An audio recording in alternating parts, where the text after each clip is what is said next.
Okey, hari ini saya nak share satu benda yang ramai orang nampak setiap hari atas jalan raya tapi tak semua tahu, iaitu maksud sebenar warna latar belakang signboard yang ada di Malaysia ni. Kalau korang selalu drive, mesti nampak macam-macam warna kan? Ada warna hijau, warna kuning, warna biru.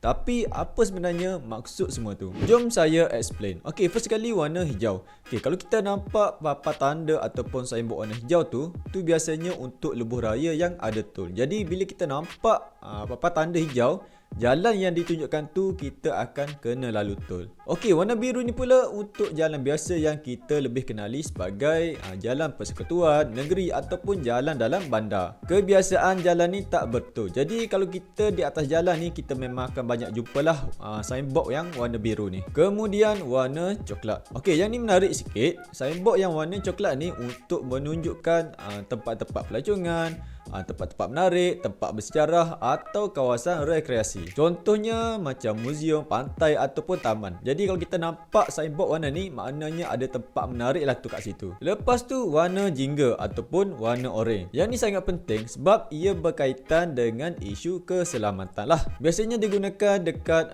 kawasan pembinaan, kerja jalan ataupun laluan sementara. Jadi kalau korang nampak warna ni, kita memang kena lebih berhati-hati. Last sekali warna kuning. Okey, warna kuning ni adalah tanda amaran.